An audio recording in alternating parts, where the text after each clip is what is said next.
explaining the lore behind every top laner's ultimate, meaning we will take the description of the ultimate and then I will show you in lore where it's used and how it's used from every top laner champion. Aatrox the World Ender. That is also the name of his ultimate. He unleashes his true form for 10 seconds, fearing nearby enemies, and whenever he scores a takedown, he extends the duration by 5 seconds. This is best seen in a story called The Cage. The story opens with him stuck in his blade, begging to be released, and then he remembers a time when he was released just moments before. The battle, I lost control, I was foolish. The mortals formed in ranks against me. I crashed into them, drank from them. The temptation was too great. As I reaped, I reforged their flesh into a better approximation of my true shape. Desperately, I consumed more and more, hoping for the briefest echo of what I once was. Instead, like a fire, I burned too quickly, destroying even my host form. So what that means is he used blood to siphon off of other people, and then when he was using that blood, he was aiming to recreate his true form. And as for the fear, what's happening, the mortal screams, but he is silenced by the darkness, the endless darkness I have just escaped. And I have eyes. I can see the falling rain, the muck, the blood of the slaughtering field. In front of me stand two wary knights with spears. I cut them apart and drink from their forms, recrafting this body into my needs. They are weak. I must move quickly. I must find a better wielder, a better host. Around me are only the dead and dying. I hear their souls retreating from this world. The fighting has not ended. It's moved inside the city walls. I force my new shape, limping, crawling, towards the sound of battle, toward a new host. So he needs to kill more in order to prolong his host form. And when he does, he builds a better true self. Mbessa. Mbessa's ultimate is called Public Execution. She prepares a strike line in the target direction, then blinks behind the furthest enemy champion within the area and seizes them. If she successfully seizes them, Mbessa attaches to them and then suppresses them. This is basically her fighting style. Her weapons are called Twin Drakehounds. So when her ultimate targets someone away from you, it's striking you exactly where it hurts, and that is Mbessa's entire thing. She strikes you where it hurts, when it hurts the most. Her whole theming about sacrifice plays directly into her ultimate as she charges you down and takes you between your team. This is the best scene from Arcane that I found, and it's just her ripping into the Piltover defenses. Camille, her ultimate is called the Hextech Ultimatum, and I looked pretty hard to find this one. It's in a deep story, but I did find it. So Hextech before Arcane was a bit different, but that doesn't matter much. They both kind of do the same purpose here. Hextech has the ability to kind of conform to whatever the invention is, and it seems prior to this fight, Camille has augmented herself to have the ability to channel the crystal's energy to create the cage you see in game. So Camille is confronting someone. I felt the crystals pulse faster. And then she said to the person, "And you will not live to see the morning." I channeled the crystal's energy for a moment, building its intensity until the shield that had once surrounded me became an electrified prison. There would be no escape. Camille is actually pretty ruthless. She works outside the law to get stuff done. She has done some pretty criminal things. On to Darius. Darius's ultimate is called the Noxian Guillotine. Darius is one of the more grounded champions in the canon, so him leaping 10 or 20 feet into the air in full armor and with his massive axe shouldn't really be canon, but there are actually a few sources that we can see his ultimate. First, in this Wild Rift comic, where we see him and Draven fight a basilisk. I don't think this is canon. I think it was more for fun. I don't recall a time where a young Draven and a young Darius would have had the time to fight a basilisk, and then again he's jumping in full armor with an axe over his head. It's just not the grounded Darius that I know. And then we also see his ult in this unfinished cinematic where he's dashing through what looks like an army. Again, I don't think this is canon because the feats he's performing here are just too great for a human grounded character. But that's the ultimate. Dr. Mundo. Dr. Mundo, his ultimate is called Maximum Dosage, where he injects himself with chemicals to become enhanced, gaining movement speed, but more importantly, regeneration. So as for the dosage, that is the medicine or whatever given to him while he was in the care of the mental hospital. Mundo was an enforcer who made some people mad.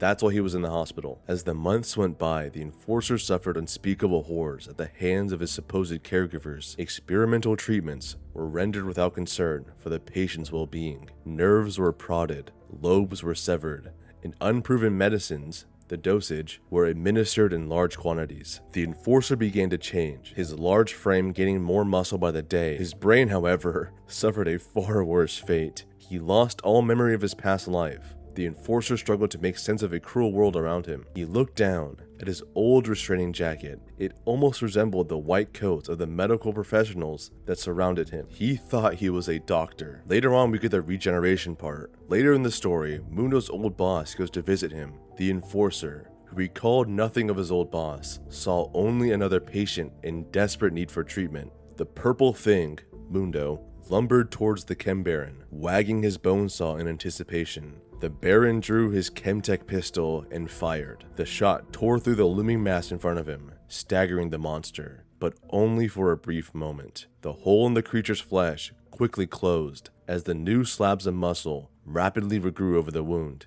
The monster paused, eyed the Baron quizzically, and uttered, "You sick, need help." The 4 most terrifying words in Zaun. Unfortunately, the Chem Baron did not survive the treatment. But that is Mundo's ult. He takes medicine and he gets very powerful. Fiora. Fiora is actually a lot cooler than you would think. She's really annoying in game, but she has some of the most interesting lore to me in the entire canon. Her ultimate is called Grand Challenge, which is exactly how it sounds. She challenges someone to a duel and she puts vitals around them. That's what Fiora does. Her entire life, after the fight with her father, has been challenging people who speak ill of her family. The first grand challenge we hear of with Fiora was against her father. Her father was challenged to a duel for her honor, but the father had cheated and was forced by the king to face punishment for it, to essentially die for having tried to cheat in a duel. This is how that went. Fiora approached the king's dais in full view of the crowd. She knelt before him and offered up her blade. With his blessing, she would claim the Laurent name from her father, and justice would be served. The duel was blindingly swift, a dance of blades so exquisite that those present would never forget what they witnessed. Fiora's father was a fine swordsman in his own right, but he was no match for his daughter. They said farewell in every clash of steel, but in the end, Fiora tearfully buried her rapier in her father's heart. That is Fiora striking a vital. Later, after killing her father and taking over the house, she has to keep killing to maintain the honor of her name. It has come to my attention that you did injure the good name of my house in an unjust and dishonorable manner, in spreading of malicious falsehoods in regards to the legitimacy of my lineage. By the indulgence, she was not supposed to be the ruler. Fiora was the youngest daughter. Therefore, it is my right to challenge you to a duel and restore the honor of my house in your blood. All here know my skill with a blade, so choose to live and wear your wound as a badge of honor, or choose death and be food for crows by mid-morning. Fiora raised her blade, but choose now. Later in the fight, she ends it by cutting that man's neck. A vital struck in a grand challenge. Gangplank. Gangplank, for all you see him firing cannons, was actually super impossible to find, but I did find something.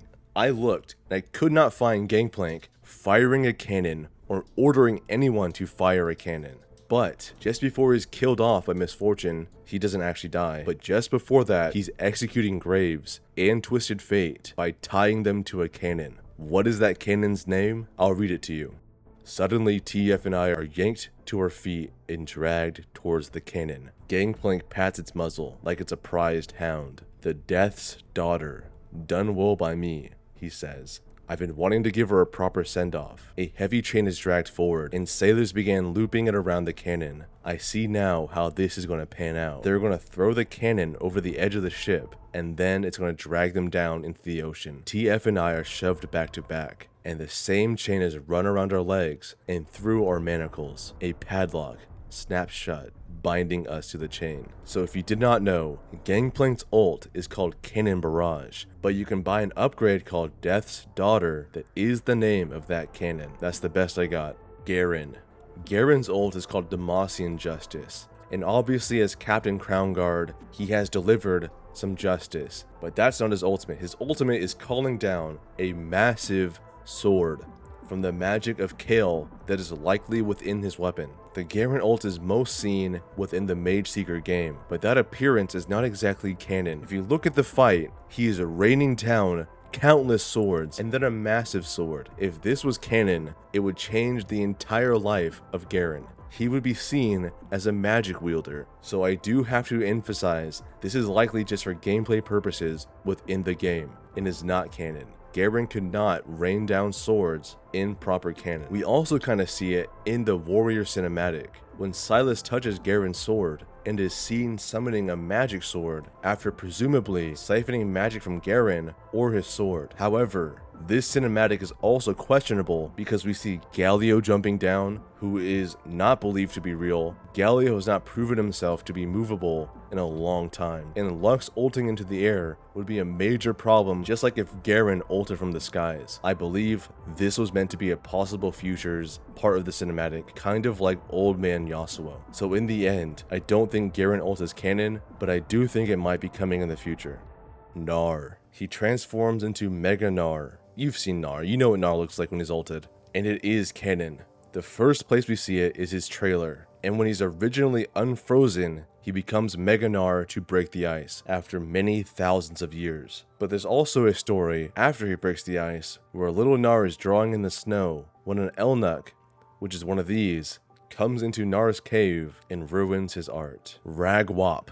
Gnar's boomerang strikes the boar right between its eyes. The dazed beast shakes its head, blinking hastily as it lets out an angered growl. Gnar pants in a frenzy, wielding his prize weapon high, enough for the boar to identify its source of pain. It was his boomerang. Like thunder and lightning, the cave booms twice with roars of rage. Tumbling out of the cave come the boar and a positively enormous Yordle, grown to a size even larger than his foe. Gnar pummels the intruder with his now massive fisted hands. His wrath fuels every punch, blow after blow, into the boar's thick hide. So it's likely the boar attacked Gnar, and then Gnar ulted in response. Gnar ends up killing the beast without even really realizing. He sees the beast is sleeping on red snow, and the Gnar shrinks down and then puts snow over the bleeding boar like a blanket. It's really quite wholesome, but he did just smash an animal to death. Gragas. His ultimate is called Explosive Cask. And a cask, the closest thing I have is a keg. Is a keg a cask full of alcohol? I'm gonna say yes. So we open with Gragas in a tavern. Egil is a tavern owner, and Gragas is one of the guests at the location. He has attracted a fight, and while he's outnumbered, he's certainly not outmatched. Egil saw only bits of the ensuing fight. He saw the merchant flee towards the bar, then Gragas followed him with huge strides. Gragas is 7'5", by the way. There was a sound, like an explosion. Jasper gave a high-pitched scream and skittered straight out the front door. Then the kegs all rolled across the floor towards the guards, a thundering avalanche spraying ale and foam in every direction. It flattened them, and here's where it is. All but one, who hid behind a table, then popped up, ready to throw his axe. But Gragas grunted. A barrel flew across the room, and the guard simply vanished. So did the back half of the wall, meaning Gragas took a barrel and threw it at someone, and they vanished. Egil heard the guard's tiny scream as he disappeared down the mountainside. Absolutely ridiculous. He might be the last person I would ever want to get in a bar fight with, but that is his ultimate. It is canon. Gwen. Gwen's ultimate is called Needlework. The easiest place to see Gwen's ult would be in the Absolution cinematic, when after Senna fires her weapon at Viego to stagger him, Gwen sends out her needles to further bind Viego with magic. But there's also this story called The Stranger Who Sews. To them it appears easy, but Gwen knows these wraiths are relentless. She needs to end this. Gritting her teeth, she swings her scissors, slicing another wraith in two before setting her weapon aside. She draws her last needles, and channeling all the magic she can muster, shoots them forward. They fly through the shroud into the hollow chests of the wraiths. Gwen does not chuckle. She lets out a triumphant yell as the wraiths burst and vanish, leaving only needles in the dirt. Yeah, that's her ultimate. She throws needles. That's about it. Heimerdinger. Heimerdinger's ultimate is called Upgrade, and all he does is enhance one of his previous abilities. Spoilers for Arcane. That is his most canon lore right now. There's an Arcane scene when Heimer alone upgrades the Echo Powder Anomaly contraption while they're out dancing and having fun. Of course, he's also the longest serving council member of Piltover, and surely he's upgraded many things over his lifetime. But specifically, we don't see him making a turret, we don't see him firing rockets. None of that is really canon to Arcane.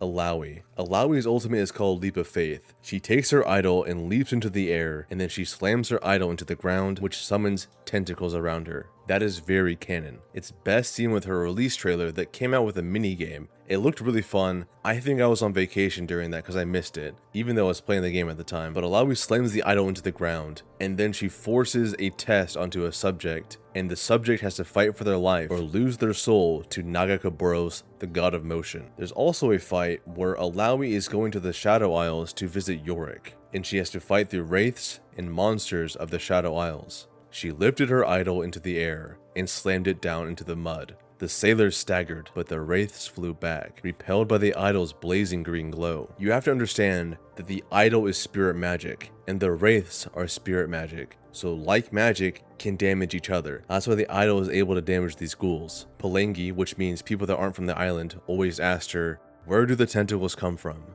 She'd tell them it doesn't matter. The goddess was everywhere, in everything that changed. She could go anywhere and be anything, because anything could change. That is the power of Nagakaboros.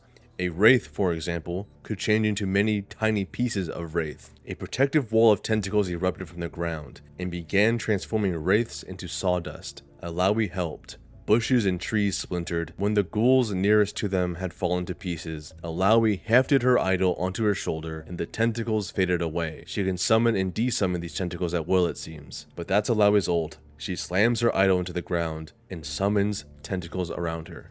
Jax. Jax's ultimate is called Grandmaster at Arms, because he's known to be a master of weapons. It's one of the longest running memes in League of Legends. He was known as a Grandmaster while serving within the Acaithian army thousands of years ago. This particular moment was said before Shurima was about to invade Acacia for at least a second time. He shifted the long, axe-headed polearm slung at his shoulder. The weapon was immense, its ebony haft carved with the names of his forebearers, and the blade a slab of razor-edged bronze. Few of our group could even lift it, let alone swing it, but Syjax was a master of weapons. Syjax was Jax's name back then. Jax is a nickname, but his real name, his full name, is much longer than that. I can't say it right now, it's too long. But there's also another story, because Jax's ultimate involves a lamp now, not a polearm. So in this story, he uses his iconic lamp. "I hope you can swim," he said, and twisted his wrist, lifting the armored warrior from his feet and flipping him over the bridge. The man splashed down into the river, and Jax planted his lamppost on the cobblestone. "Who's next?" he said. "That would be me," said a woman dismounting a gray gelding at the end of the bridge. Her horse's flanks were lathered with sweat, her cloak dusty from a hard ride. She wore a silver steel breastplate with a scabbard at her tip. Who was wielding that long-bladed sword? It was Fiora. That bridge was owned by House Laurent, and Jax was just sitting there trolling. But yeah, we don't really see them fight. It ends right before they fight, but we see Jax use his lamppost just like his ultimate. Jace Talus. His ultimate is transforming his hammer gun. It's pretty straightforward. We see this transformation when the iconic duo Jace and Vi get together to try to aim at the Turbo Chemtech Titan when Remy attacks Piltover. There's also that fight scene where Jace kills Remy's son, but this one I remember better. There's also in-canon text lore from before Arcane that mentions the transforming hammer. This is back when Jace and Victor were more rivals immediately, rather than the slow build up to Victor becoming some kind of god. Victor back then was just a mad robot scientist.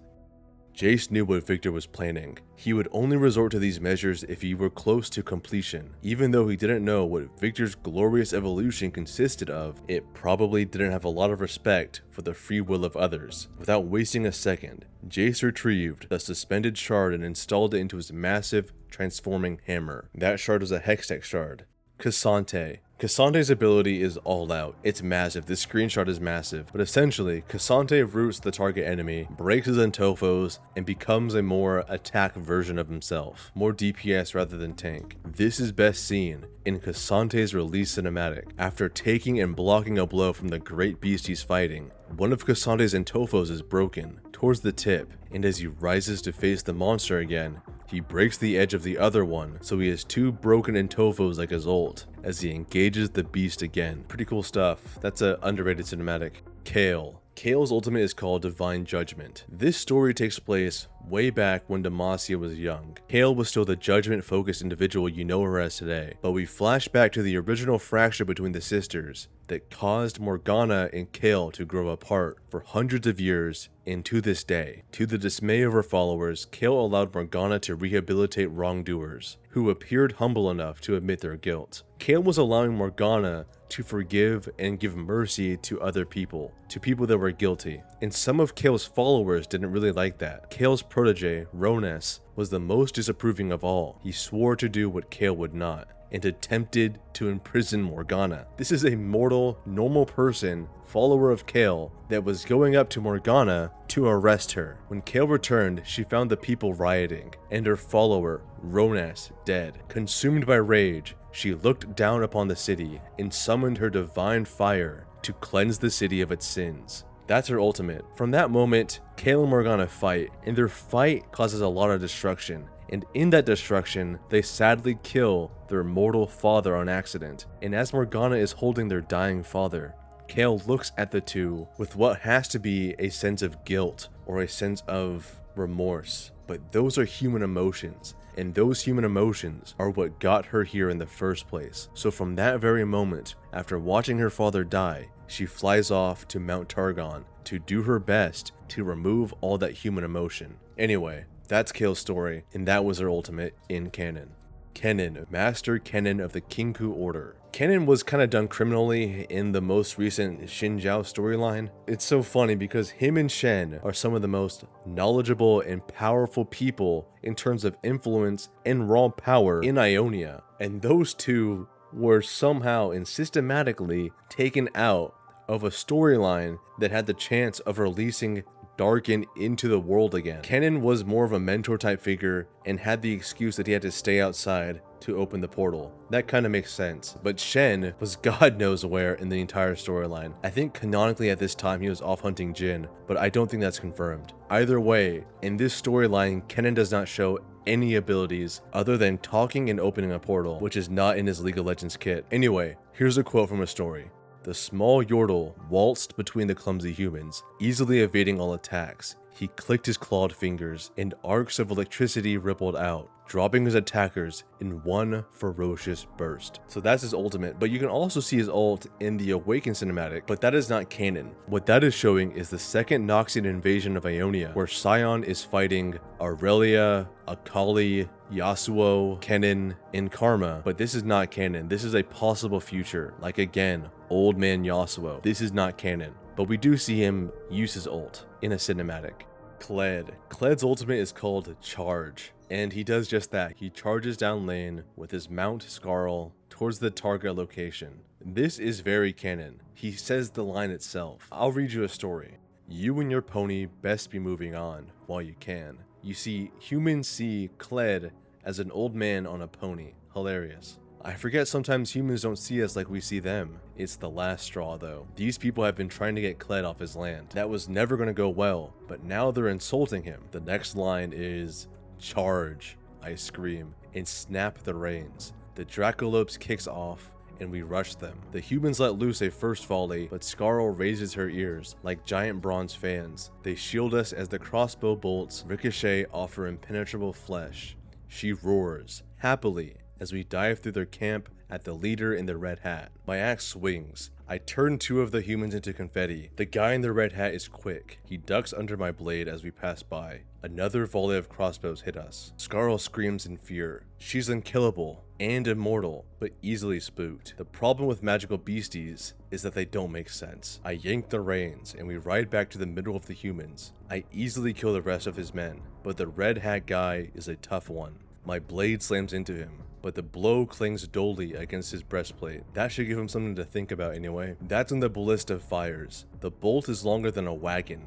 It smashes into the Dracolopes, knocking my long axe from my hand, and sends us rolling to the ground. Scarl ain't hurt, but she shakes me off the saddle and runs for the hills. So not only is that Kled ult, but that is Scarl running away like she does in every single game. Malphite. Malphite's ult is unstoppable force. He dashes forward and knocks up everyone. Malphite's main enemy in canon is the Void. He was part of a much larger structure called the Monolith. The monolith was one of the larger attempts to fight the void, but its failure is important because the closest thing I have to Malphite ult is when the massive superstructure came crashing down to Earth. This thing was flying. It was a massive flying stone structure that was piloted by an Ascended named Nezuk. But when this thing came crashing down, it was a disaster. As Nezuk fought to rally his Ascended brethren for one last desperate charge, the unthinkable happened. Sagging for an instant, the monolith crashed down to Earth, cleaving through the bedrock of Acacia and opening the void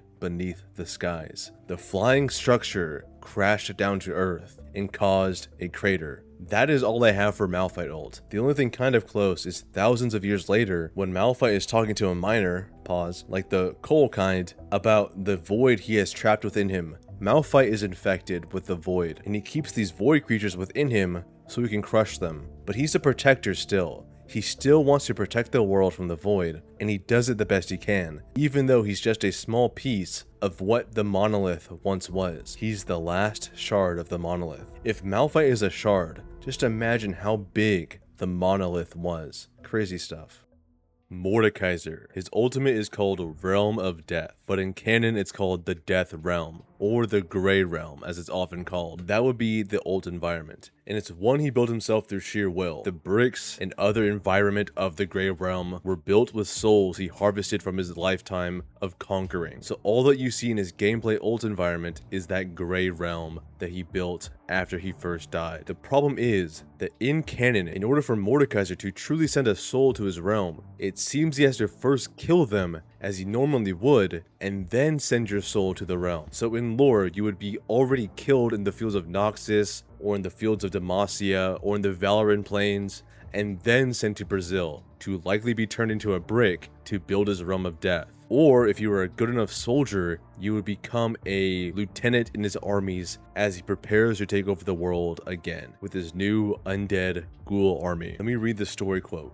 There, in a once empty wasteland, all who had died under his latest reign were waiting. Perverted by dark sorcery, their spirits would never fade. The strongest became his devout, eternal army, bound to his will, but even the weak were given purpose. From the subtle matter of their souls, Mordekaiser would forge a new empire. They will be the building blocks and motor of his new afterworld. So literally, some of the souls were turned into bricks and made into a fortress. That could be what happens to you when you die to Mordekaiser.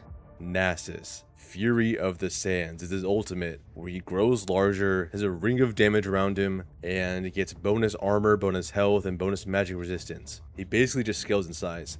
If you didn't know, the Ascended could also grow their size at will. They don't do it as much as the Darken. They aren't as known for it as the Darken are with their blood magic, but the Ascended, before even turning to Darken, have been known and have the ability to grow in size. Cool part about Nasus here is that the quote I'm looking for has the exact name of the ult in it. Nasus let the fury of the sands fill him, his limbs surging with power and his body swelling as a desert wrath manifested within his dark flesh. His form loomed and grew, towering and monstrous, like the first Ascended were said to be. Not only does this show that Nasus can grow larger when he ults or when he wants to surge in power, but it also hints at the first Ascended being stronger than the later Ascended. Even though we commonly think of the most recent Ascended person, Azir, as being one of the strongest, could this mean that on average the newer Ascended are weaker than those of old? That's a cool thought, especially when you think about Aatrox being a very early Ascended person. It lends more credence to Aatrox being one of the strongest creatures in Runeterra lore. Anyways, Olaf the Berserker. His ultimate is called Ragnarok, which in itself is a nod to Norse mythology, with the end times and all the Viking mythology. But here, it grants Olaf powers, bonus armor, bonus magic resistance, and Olaf cleanses all crowd control abilities, becomes immune,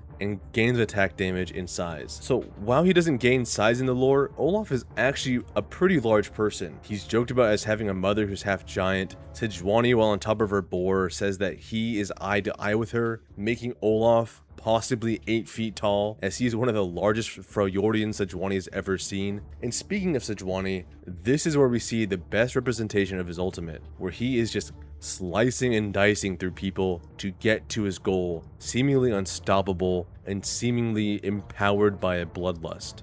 Olaf concluded that no mere beast could grant him a warrior's death. His solution was to take on the most fearsome tribe in the Freljord, the Winter's Claw. Sejuani appeared amused by Olaf's challenge, but his audacity would earn him no mercy. She ordered the charge and sent scores of her warriors to overwhelm Olaf. One by one they fell, until he lost himself in the bloodlust once again, effortlessly cutting a path to the leader of the Winter's Claw. The clash between Olaf and Sejuani rocked the glaciers with its force, and though he seemed unstoppable, Sejuani battled the Berserker to a standstill. That's a bit misleading. Olaf could have killed Sejuani, continued to kill Sejuani, but Sejuani convinced him that, hey, if you don't kill everyone here, I could truly give you a warrior's death. Like, I understand that you just killed a large part of my force, and you could probably kill me and the others, but that wouldn't satisfy you. I will satisfy your endless need to die a warrior's death if you just let me help you find it. That's the best I have for Olaf ult. Ornn, Call of the Forge God. This one is cool. So to set the scene, there are Freljordians that are running away from the Ursine. The Ursine are the followers of Volibear that have gone mad. They resemble half-bear hybrids most of the time, and other times they are just shaman like Udyr that went crazy and then lost herself in the spirit of the Volibear, taking on the Volibear spirit and energy, so much so that they return to the wild. So they're running from the Ursine, and then they hear it. A voice from an old forge, and that forge begins to melt, and a great figure begins to stand and rise from the old, long-dead forge. That figure, of course, is Ornn, and he has come to fight his brother on behalf of these cowering Freljordians. Volibear laughed because he loves a fight. The answering blare of a horn shook our insides. Ornn replied to that laugh with a blast of his horn. Lava bled from the black cliffs. Rivers of fire flowed down the slopes, rushing towards the valley basin, and formed a surging wave. Bolts of lightning stabbed back at the cliffs to cauterize the wounds in the rock, and a thick, caustic fog blanketed the entire mountain. We saw only blue-white bolts and hellish crimson explosions filtered by thick vapor. The heat from below the ground scorched the soles of our boots. This is the ult. Then we saw the surging wave of flame form a great stampeding ram. Ornn charged at the molten beast, catching the thing identified as Volibear between his shoulder and the lava ram. So Ornn not only called in lava, but he called in a fiery ram to launch at his brother Volibear in order to protect these Freljordians. And while on paper it looks like Ornn is being nice here and he wants to protect these guys, it's much more likely he just wanted to fight Volibear. They have been at this for literally thousands of years. Pantheon. Pantheon's ult is called Grand Starfall because he goes into the air and launches down from the stars. The most obvious clip is in the Call cinematic. The context behind that clip is Pantheon has just come back to Targon after being absolutely destroyed by Viego. This is the most depressed he's been since he was first taken over by the Aspect of War. He has for the second time been absolutely mind violated by a power that he could not physically fight. Pantheon has been beaten down by his teammates, by Xerath, by many physical things that he was fighting, but these are things that bypassed any physical strength he had. Anyway, he's depressed again, but he gets inspired on the floor of a battlefield, and in order to get back up, he channels that willpower to continue fighting into himself, into the weapons of the Celestial, to reignite them, and to fly back into the air again, to come back down onto either Leona or whatever launched that star at him, which is likely a piece of Aurelion Sol's crown, but that's another story. Anyway, you can kind of see his ult in another story. His ult is basically just him jumping really high, and in this story he basically jumps from Mount Targon to a city in Shurima. Targon and Shurima touch if you didn't know, but he jumps from a place in Targon to a city decently into Shurima. So it's a far jump, it's just not jumping into the stars, as it seems. When I land in the ruins of Nir Mazeth, it does not feel as if I've leapt or jumped. Celestial magic burning my path across the sky. It feels as if I have fallen. Grand Star Fall, not Grand Star Leap. That would be his W. I am, after all, only a man. So basically what he's saying is, I'm not flying or jumping like a god. I am falling like a man. Anyway, that's Pantheon ult, something I'm very familiar with. Now we have Poppy. Poppy's ult is basically her swinging a hammer and then smashing it down on something, and that's very easy to see in her comic. I bet you didn't know Poppy had a comic. Other champions you might not know have a comic are Nami and Kaisa. Both have comics about the Void actually. Nami fights the Void, but that's an entirely different story. Poppy's mission is to find the hero of Demacia, to find the person who is worthy of wielding the hammer, without realizing that over 1,000+ years, she herself has been wielding the hammer. She herself has been performing these heroic deeds while trying to find the person that she thinks is meant to wield the hammer. And yes, they don't have mirrors in Demacia. So in this comic, she's in this outlying Demacian town when a beast attacks.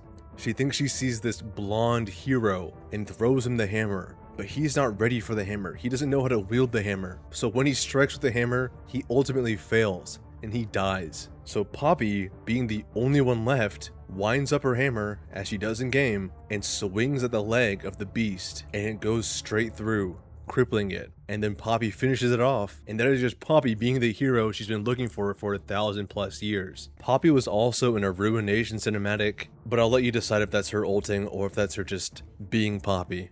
Quinn. Quinn's ult is called Behind Enemy Lines. She's a ranger and has her bird called Valor. So as a ranger, they are the front of Demacia's army. They scout ahead and they find ways to best attack an enemy. But the base of her ult is just her riding on Valor, or grabbing onto Valor's feet and flying. And that's very easy for me to find. I believe you can kind of see it in the most recent cinematic, but there's also this quote.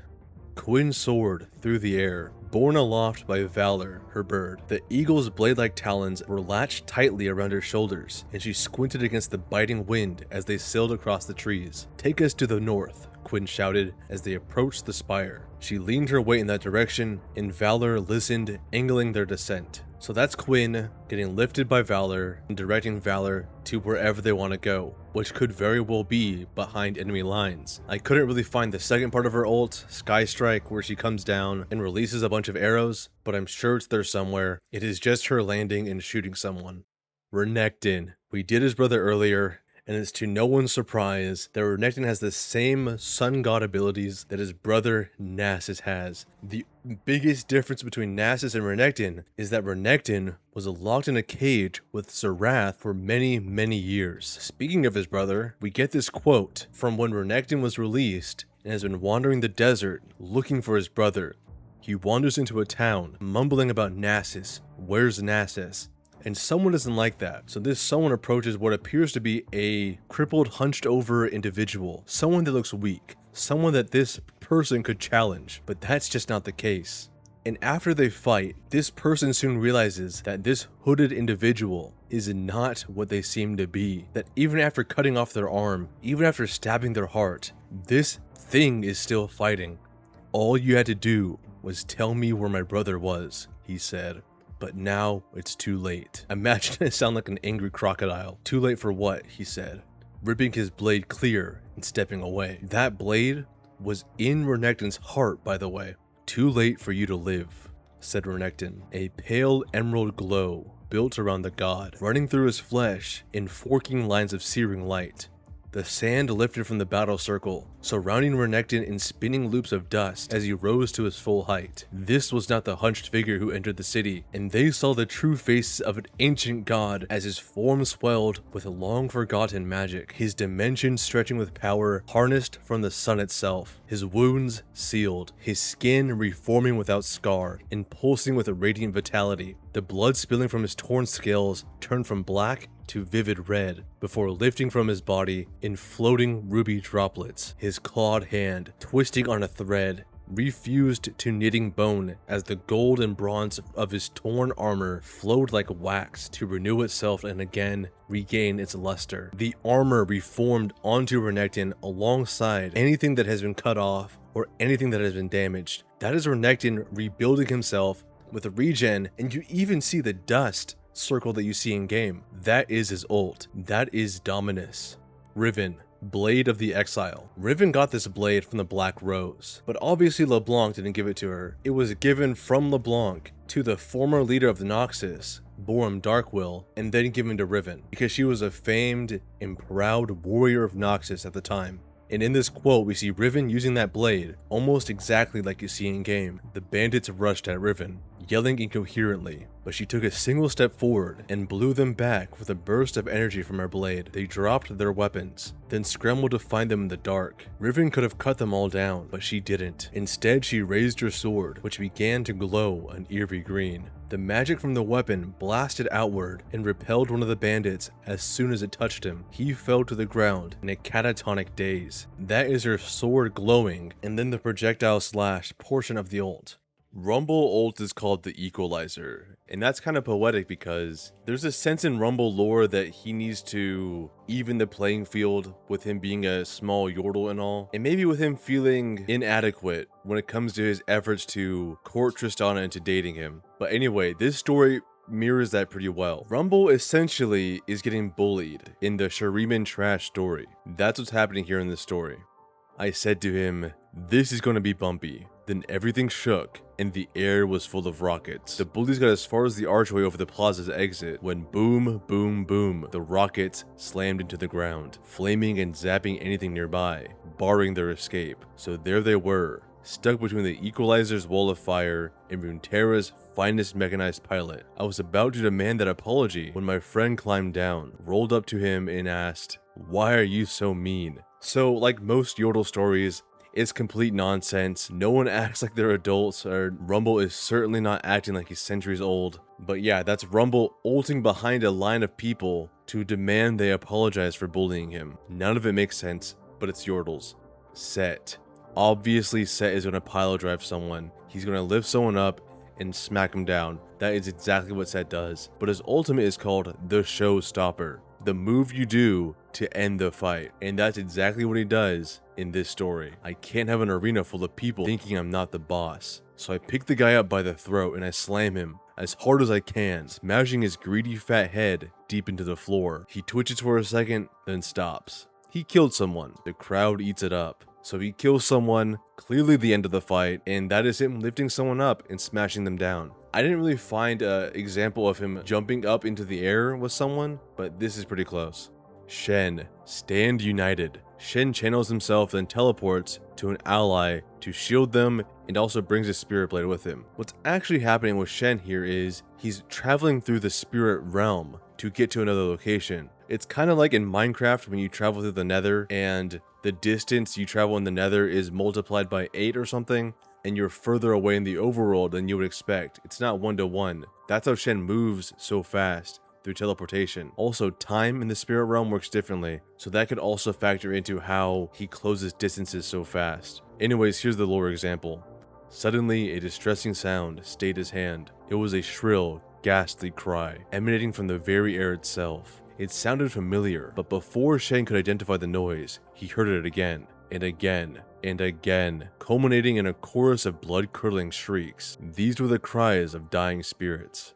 Shen's eyes darted back to the demon, now beginning to stir from its slumber. Shen took one more look at his spirit blade, calmly weighing his options, then clasped his hands together, carefully focusing his ki, and disappeared into a vortex of crackling energy, leaving the demon alone on its sandbar. So what Shen was doing was investigating a situation where a demon was causing trouble in the mortal realm. His first thought was that this demon or another spirit should be harmed in order to keep the balance between the spirit and mortal realm. But after hearing the dying spirits, he realizes that the imbalance could very well be within the mortal plane. You have to understand that the Kinku kill people and kill good people just as much as they kill bad spirits. It's about balance, and that means actual balance and not just the good guys winning. It's true balance to Shen. So after he realizes this, he channels his ki and disappears as he does in his ult. If you want a specific example of him teleporting to someone that is his ally, you can look in the cinematic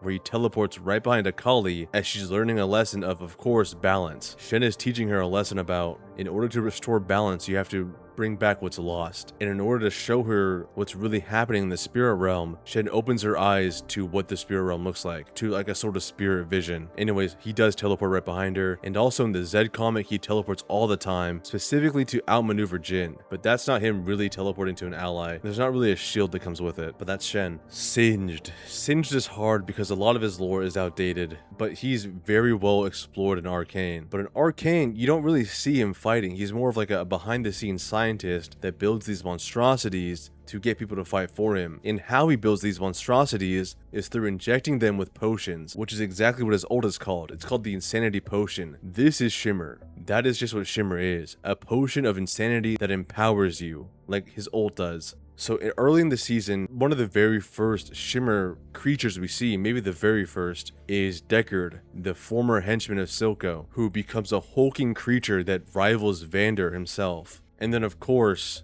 spoilers for Arcane, when Vander is about to die, he himself takes Shimmer and becomes an even bigger hulking mass of creature. You can tell he's kind of losing his mind, which plays into the insanity part. And then later, Vander undergoes another transformation. Spoilers, he becomes a Warwick, and there's a supplementary document uploaded to the League of Legends Universe page that I think was uploaded just before Season 2 came out, or just before the official Warwick reveal, or after, I don't know. It's basically Singe's laboratory documents showing an injection system into Warwick, like the kind you see on his back in-game. So you can call this also an insanity potion, but he calls it the Grand Catalyst. This is the story.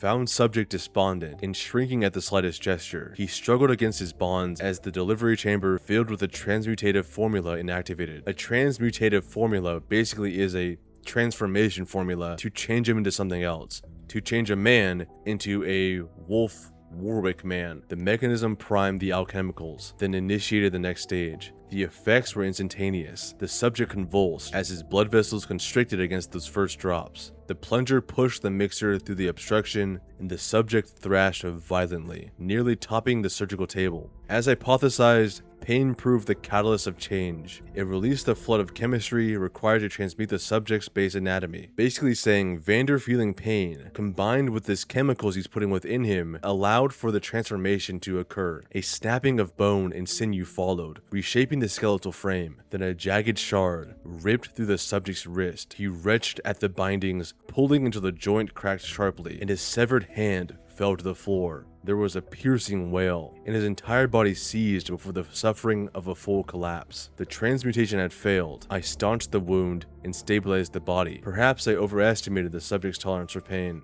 I will recalibrate and begin anew tomorrow. So it wasn't perfect yet, but this is Singed, using a potion to turn someone crazy through pain and having them transform and becoming a stronger creature eventually.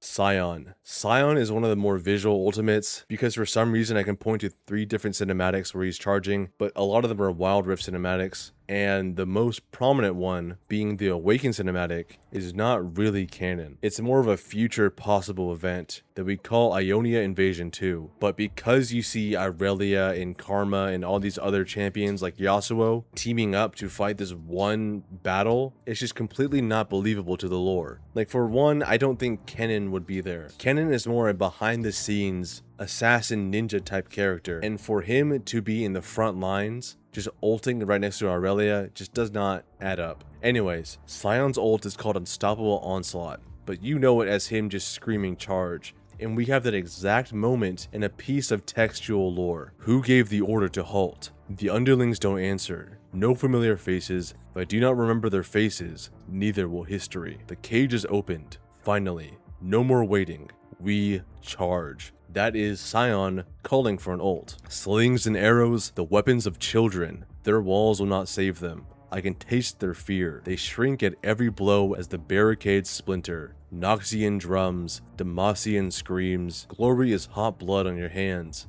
This is life. So basically Sion is locked away for the vast majority of his existence, but he yearns for chances to charge into the enemy lines, and this is what he considers the most lively he will be in this undead juggernaut state. Tahm Kench. Tahm Kench's ult is called Devour, but there's a second part of his ult called Regurgitate, and you might not be surprised, but Tahm Kench does not do a lot of regurgitating. He mostly just eats, and given that he's possibly thousands of years old, he's pretty good at eating, he's pretty good at keeping his food down, so don't expect to see much of him coughing something back up. Once he gets his fill, he keeps it down pretty well. Here's the story. It is said he came one progress day to a struggling Piltovan inventor and offered her an idea certain to make a wealthy clan take notice. All he asked in return was a single lock of her hair. The ambition woman made the trade, and true enough, her work landed a lucrative contract, but one invention would not satisfy. In Two Coats, Tahm Kench wandered by, this time asking for all her lovely braids. Not wishing to disappoint her new patrons, the inventor agreed, and Two Coats ate them up on the spot. He ate the hair. Still, the woman was unable to find one great invention that would make her the name. The demon came again, offering a deal that would take the tip of one finger. The following week, it was an ear. A year had passed, and by then, there was little left for the woman to give. Finally, she called Two Coats herself, begging him to make it all stop. He laughed as he opened his jaws wide, telling her he would protect her from herself, and promptly swallowed her whole. So Tahm Kench is often referred to as a demon of addiction. I'm not going to stand behind that, but that mostly comes from a Fiddlesticks voice line where he calls Tahm Kench addiction. But you can also see it here. That reads a lot like addiction, where it's little at first and then more and then more and more, and you're never truly satisfied until it takes you entirely. But if you read that last part again, telling her he would protect her from herself, that's kind of like when Tahm Kench ults an ally and eats the ally to protect them from the enemy. And I looked also for an example of his old ult where he would open his mouth wide and allow allies to basically teleport with him across the map, which is pretty cool. But when they reworked him, that became his E, I think. But yeah, that's Tahm Kench. Teemo. Teemo's most famous part of him is how annoying he is. The second most famous part is his mushrooms. And the third thing I hear all the time is asking me, what do I think about the Teemo rework that made him basically a precious little Boy Scout when he used to be a ruthless sleeper agent killer. I think it's okay. I think it more fits with the theme of Yordles going forward, but it was cool to have like Rambo hiding behind a Boy Scout character. It was okay. It was kind of a gimmick, and it kind of played into Teemo being a demon that Riot loves to do with his demon skin, with the Doombot event, everything. Anyway, Teemo's ult is basically canon in the fact that the mushrooms exist. I could not find an example of him putting down an exploding mushroom, but the exploding mushrooms very much exist. It kind of does seem like he's just new to getting these mushrooms, and we are going to get to witness something great down the line. Anyways, here's the story. Nowadays, Teemo is focusing on completing the Bandle Scout missions of his own design. His most recent achievement, propagating a near extinct, exploding species of mushroom, and freeing all the cute little basilisks in the Noxian war camps, who looked very sad in their stables. For reference, a basilisk is that thing that Darius was fighting earlier, so they're not exactly super cute. Teemo's bio also goes on to say that he's trying to find out the origins of the Bandle Scouts, and he also mentions that he could be the founder of the Bandle Scouts, which kind of hints at Yordles having a finite memory, meaning Teemo could be so old that he has forgotten an earlier time when he himself founded the Bandle Scouts and has just age regressed or something into being like a cadet in the Bandle Scouts instead of its leader, which is a whole different package to unpack later. But yeah, again, it's Yordles. It rarely makes sense, and when it does make sense, it will be contradicted later. Trundle. Subjugate. Trundle made a cinematic appearance in the Welcome to Noxus cinematic, but as you might know, Trundle also briefly appeared in the Rise Call to Power cinematic from a long time ago, where he just charges at Rise and roars at him. And because he's so massive in the Rise cinematic, it led to people saying he was nerfed in the Noxus cinematic. And while it could just be that he's a lot younger in that cinematic, like Darius is kind of younger, I think it's going to be an entirely new retcon for his character to make him more grounded. Anyway, the coolest part of that cinematic was when Trundle is beating down Darius, he's removing his armor, and someone mentioned that he removes 40% of Darius's armor set, which is exactly what Subjugate, the ult, does. Removes 40% of your armor. That was the coolest part to me. So the best example would be Trundle looking to dominate Darius by removing his armor and then supposedly ripping his head off, but the ego got to him and Darius was able to smack his axe across his head. But if you want to take Subjugate to mean like rule over with force, that sounds like when Trundle first returned from Lysandra with his club Boneshiver, and he took over the tribe of trolls that he was born into. When Trundle arrived, the chieftain laughed in his face, until Trundle bashed him over the head with Boneshiver. In an instant, the old troll was frozen solid by the club's icy magic, and a second blow shattered his body into tiny pieces. Awed by Trundle's newfound strength, the rest of the warband listened to his tale of the Ice Witch and the alliance she had promised. Trundle was smart. Trundle had been chosen to wield great power. Trundle would be their king, and with Trundle leading their group, the time of the troll was surely coming. That's the thing about Trundle. He's not always the strongest troll. He's not always the biggest troll either. In his other story, he defeats the other troll king by making him eat so much that his stomach explodes, and Trundle is the last man standing. Trundle used his brains when he could have easily used his strength and lost against the southern troll king. But yeah, that's Trundle. His ult is pretty clear. Tryndamere. Undying Rage. The first thing you think of is the Still Here cinematic, where he's literally fighting a concept of death, right? A concept, a Reaper. Kindred is not the concept of death. Hopefully that hasn't changed, but as far as I am right now, that's how it is. Anyway, Tryndamere also has appeared to be unkillable several times in his canon, but he also has a ambient rage to him. He's described as smoldering coals that when left alone are fine, but if you mess with them, they are hot. You don't really see that they're hot from afar, but when you get close, the smoldering coals are hotter than you can imagine. Here's the story of someone who went into the king's chamber to challenge Tryndamere. This is a guard of Tryndamere who steps aside to allow the confrontation to happen. I looked up. Tryndamere had caught the axe, caught it in his open hand. Blood dripped from the blade down to his arm, onto the timbers below. This is not our way. Avarosans protect one another, Tryndamere said. From the floor I watched as the open wound on his palm sealed itself shut. That is his power. Impossible. He was speaking through gritted teeth, and that lurking danger I had sensed earlier, now screaming in my head. Run, it said. Run now while you can. Even a guard on the side of Tryndamere is terrified. For the moment I saw that the challenger heard it too, but then, with a snarl, she swung her axe again, a mighty two-handed blow meant to cleave Tryndamere in half. This is no small woman. This is likely an Iceborn woman facing off Tryndamere, who's not the biggest man. He's a huge man, but for the Freljord, he's about average, maybe. Just a bit above average. He's not like Braum or Olaf, who are genuine giants. Tryndamere roared. It was an inhuman sound, a fury deeper than the roots of mountains, as bottomless as the deepest lake. He roared, and then he lunged for her. That's where the fight really ends. You don't really get to see Tryndamere butchering these people, that you understand that he's unkillable, and that any damage done to him would be sealed within the next second. There's also this cinematic where Tryndamere is used as an analogy for a basketball player. Pretty cool.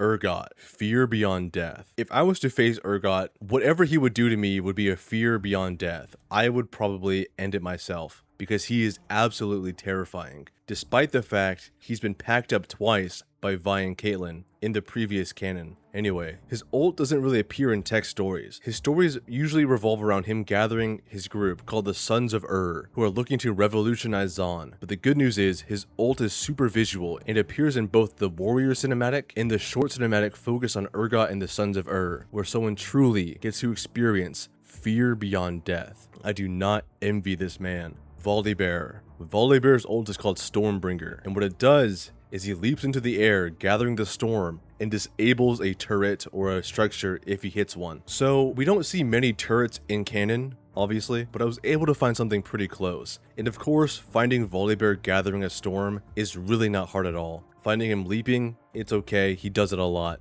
But you have to understand that Volibear usually appears as a massive apparition that doesn't really need to leap. He's already massive, he just walks over to you and destroys you. But in this story called Stormbringer, he's been summoned to help fight a war, but the outcome doesn't go exactly as planned for the Freljordians who summoned him.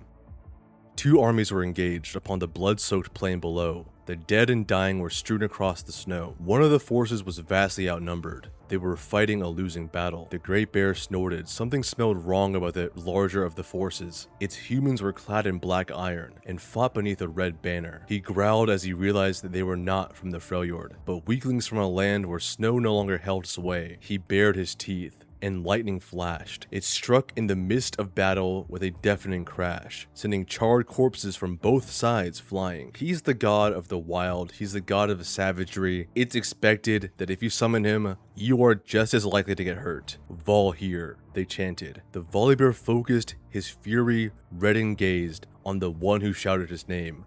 A mortal woman, clad in fur, stared up at him, her face splattered with gore. She raised a pair of blooded axes to the sky in salute, a savage grin on her face. Many of the other combatants had ceased fighting, staring at the demigod in awe and horror, but the Volibear's attention was fixed on the woman. This was the one whose heart had called the storm. So Volibear is summoned to fight this battle for them, because they are vastly outnumbered by who you likely guessed are the Noxians who have come to invade the Freljord. As the battle died down, Volibear looks around and notices something. It was only then, as the Volibear's battle rage has begun to abate, meaning die down, that he saw the nearby farmsteads and stone houses, and his eyes narrowed. He turned his gaze back onto the kneeling woman.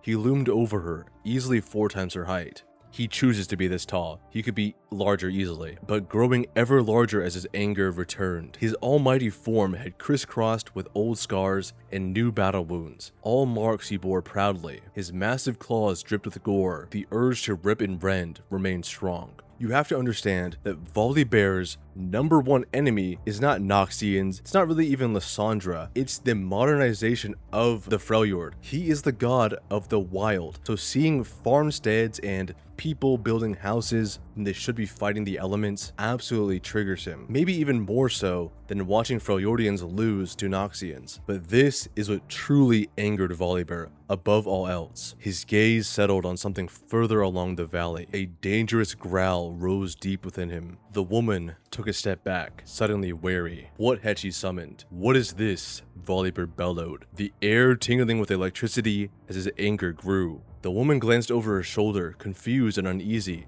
The dam? She asked. The Volibear lips curled back, exposing bloodied fangs. This was his river. It had flowed free and wild since before the coming of humanity. The mortals dared to block it, to hold back its power. It was an abomination. He stomped past the woman, his anger building with every step. By the time he reached the crude structure, his rage was a barely contained maelstrom, and the air around him crackled with power. The War Mother and a collection of others shadowed him at a wary distance. The god bear splashed into the shallows below the dam, the water barely reaching past his paws, and his anger redoubled. The river should be thundering. With a roar, he tore down the stones and freed the waters. Now it thundered, bursting forward in a great churning wave. The power of the river crashed around him. So that's Volibear destroying a structure. That's the best I could find. To end the story, there was screaming as it surged down the floodplain. The god bear watched in satisfaction as the first of the Freljordians' houses were smashed aside, timbers shattering and stonework collapsing. People ran, clutching younglings, as the waters demolished the entire settlement. Once all evidence of civilization was gone, the Volibear turned to the Freljordians. They stood aghast, shocked at what they had wrought. "Today, you are free," said Volibear. So they summoned Volibear to protect them against the Noxians, and then Volibear realized that these guys aren't true followers of Volibear. So he did what he does best, and got angry and destroyed something to make sure they returned to their wild state that Volibear wants them to be. If you call Volibear, make sure you know what you're doing, because a lot of you will die, and he's going to destroy everything he doesn't like. Wukong. Wukong does not have much lore, but his ult is called Cyclone, where he just takes his staff and spins in a circle. The best we see of his ultimate is in a story called Fast and Dumb, where him and Master Yi are arguing whether or not to take these bandits in a style that is fast and dumb, or in a style that is slow and smart. You can guess who suggested which. So while they're trying to execute this plan, Wukong goes ahead of Master Yi, and this is how that goes. And it goes pretty good. He's trying to save this old man who the bandits are attacking, and it goes on, and he goes, "I held out my staff and twirled around." That's the ultimate, aiming high so as to avoid the prone old man. My arms shuddered with every impact of wood against skull. I dodged blows, parried strikes, and only got punched in the face like twice. That is the sacrifice of going fast and dumb. Master Yi, on the other hand, would likely not get touched once. By the time the smoke cleared, I was the only one still standing. Well, me and the old man. Once I got him to his feet, Yi stepped out of the bush, sighing. That's kind of who Master Yi is. He's kind of an old man who has to deal with a Wukong, who is a prankster by nature. You already saw the ultimate, but here's how the conversation goes. "Oh, come on," I said. "What are you sighing for?" I saved the grungy old man. "Hey," said the old man, "and my shoulder will probably heal in a couple days." "Ow," I said, touching the wound. "What's disappointing you this time?" Ye cut the man's bindings. "I'm not disappointed," Ye said. "I'm irritated." "Why?" "I don't like admitting I'm wrong. You were impatient, reckless, and you absolutely made the right call." I smiled, fast and dumb. He patted me on my non-bleeding shoulder. "Fast and dumb," he said. Master Yi is kind of the GOAT. He has really good stories. I'll get to them later. But yeah, he's the GOAT. It's a really fun duo. I wish we had more lore for them. Yorick. His ultimate is called Eulogy of the Isles, but you know it as the Maiden, which is just a hulking ghoul that follows Yorick around, but in lore, that maiden nags at Yorick to death as if they are married. I guess not to death because they are already kind of dead, but nags Yorick to no end for eternity. So the Maiden of the Mist is actually what is known as a fetter, a piece of the soul of Viego's wife. So when the Sentinels of Light need to fight Viego, they go to Yorick, and he gives up his maiden without ever considering to help them fight and complete his mission of over 1,000 years. I can't talk more about this without making a 2-hour video, but just understand that after they take away the maiden and go to combine Isolde to then kill Isolde, they come back and they give Yorick the maiden back so it can continue to harass him for the next 1,000 or so years. To me, that is the worst part. Yorick, for a brief 1 or 2 day period, has experienced a life without this nagging witch in his ear, but good old Lucian has to give it back to him. I don't know, man. Poor Yorick. There's another story where Yorick and the Maiden of the Mist are fighting as Yorick the GOAT is trying to heal this man who washed up upon their shores. Another part of Yorick's ultimate is that the Maiden can summon ghouls to help Yorick. So while that isn't exactly seen in lore where the Maiden helps Yorick, we do see in this story Yorick summoning a ghoul to help him fight Viego later. "Why do you waste your time?" asked a chorus of voices, speaking in unison from the mist on Yorick's back. That's the Maiden. Yorick remained silent. He left the table and made his way to a heavy door in the rear of the infirmary. The door resisted as he pushed, his hand doing little but leaving a print in a thick layer of dust. He pressed his shoulder against the wood and heaved his entire weight into it. "So much effort for naught," sneered the mist. "Let us have him." The mist wants to claim the soul of the dying man, not for Yorick, but for Viego. So Gwen and Senna also possess pieces of Isolde, but while Gwen is seemingly independent, and while Senna has a mind of her own, each piece of Isolde seems to be a different part of her. So the Maiden of the Mist seems to be a part of Isolde that is not only very mean and aggressive, but is very loyal to Viego. "Just leave him," said the Mist. "He was ours the moment he came ashore." "Quiet," snapped Yorick. The man on the table was now gasping for breath. Knowing he had little time to save him, Yorick tried to bind his wounds, but the rotten bandages fell apart as quickly as he could apply them. The man later died, and as the man died, Yorick said a prayer, and then reclaimed that man's body as a ghoul, and tasked him to scout out the ruined king, so that maybe this ghoul could contribute to the fight that Yorick has been fighting for the past over 1,000 years. That's Yorick, that's my GOAT. I wish he had more screen time, but yeah.